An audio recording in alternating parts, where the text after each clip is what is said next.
আনোয়ারা উপজেলার বৈরাগ ইউনিয়নের বন্দর গ্রাম। এই গ্রামের পাশেই মাঝারি উচ্চতার একটি টিলা। হেঁটেই উপরে উঠতে সময় লাগে ৫ মিনিটের মতো। স্থানীয় লোকজনের কাছে টিলাটির কিল্লা পাহাড় নামেই পরিচিত।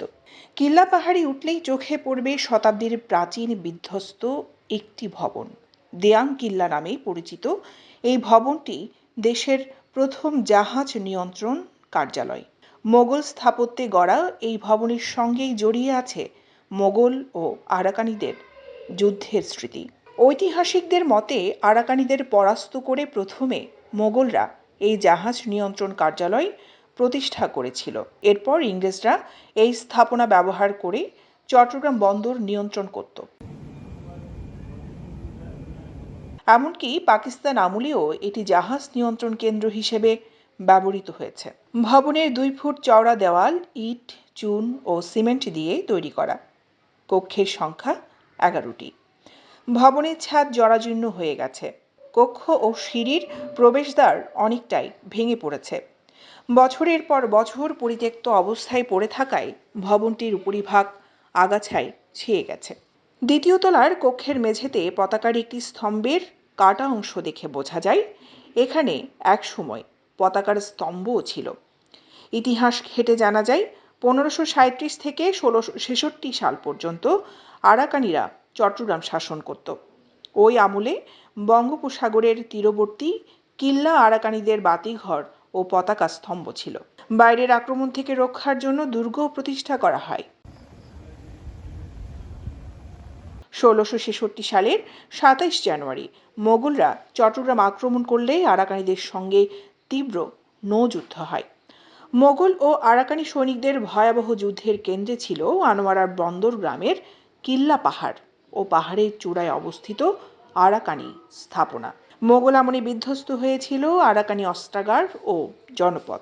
মোগলরা চট্টগ্রাম বিজয়ের পর বন্দরের অবস্থান বর্তমান চট্টগ্রাম শহরের সদরঘাটে সরিয়ে নিলেও সাগরের মোহনায় শত্রুবাহিনীর বিরুদ্ধে প্রতিরক্ষার ব্যবস্থা হিসেবে কিল্লা পাহাড়ের চূড়ায় আবার একটি পাকা ভবন নির্মাণে সাগরপথে জাহাজ চলাচলের গতিবিধি পর্যবেক্ষণ করার ব্যবস্থা করে।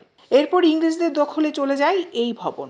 দেয়াং পরগনার ইতিহাস গ্রন্থের লেখক জামাল উদ্দিনের কাছে জানতে চাইলে তিনি বলেন, ১৭৬১ সালে চট্টগ্রাম ইংরেজ শাসনের আওতায় চলে গেলেও মোগল রাজত্বকালে প্রাচীন স্থাপত্যে নির্মিত বিশাল ভবনটি থেকে যায়।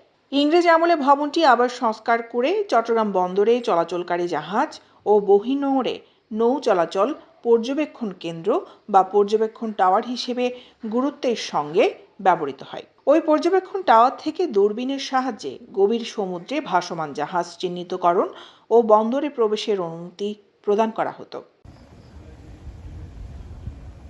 পরবর্তী সময়ে পাকিস্তান আমল ও দেশ স্বাধীন হওয়ার পর ১৯৯০ সাল পর্যন্ত দেয়াং কিল্লা বা পর্যবেক্ষণ টাওয়ারটি চট্টগ্রাম বন্দর কর্তৃপক্ষ ব্যবহার করেছে।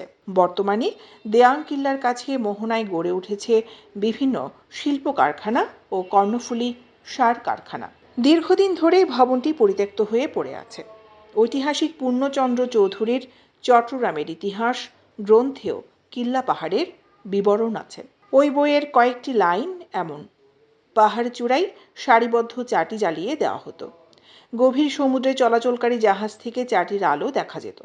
সেই চাটি থেকেই চাটিগ্রাম বা চাটিগা ক্রমেই চট্টগ্রাম নামকরণ করা হয়েছে। ঐতিহাসিক শিহাবুদ্দিন তালিশের ফতিয়াই ইব্রিয়া গ্রন্থেও দেয়াং পাহাড়ের এই কিল্লার উল্লেখ রয়েছে। ওই গ্রন্থে লেখা আছে, কর্ণফুলীর দক্ষিণ তীরবর্তী কর্ণফুলীর মোহনায় আরাকানি দুর্গ, কাঠগড়, মগবাজার, মগঘাট নামে খ্যাত স্থানে আরাকানি পোতাশ্রয় ও সেনা ছাউনি রয়েছে। বন্দরগ্রামের বাসিন্দা বলেন, আমরা প্রাচীন বন্দরের বাসিন্দা। এটি ভাবতেও গর্ব হয়।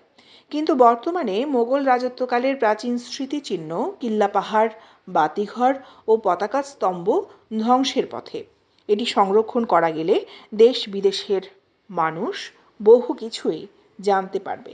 লাড়ার অফিস মানে ওই ফোর্ডের লাড়ার অফিস মানে বাইরেতে যেত যা চাইয়ে এই ইবেদ মাঝে আইলে আগে ইবে লাড়ার অফিস বাতাইতো লাড়ার অফিস বাড়ালে সিগন্যাল অফিস নবুজের ফোর্ডের তো এমন ইবে তো প্রায় 10 বছর মানে জ্ঞাত গিয়ে সি বিচ আছে যে লেভেল গিয়ে ইবে বেকার হয়ে গিয়ে এখন যে ওই ক্যামেরার দ্বারা জাহাজে সিঙ্গেল দিত এটা নাটার অফিস নামে চিনতে পারে দৈনিক আজাদী নিউজ ডেস্ক।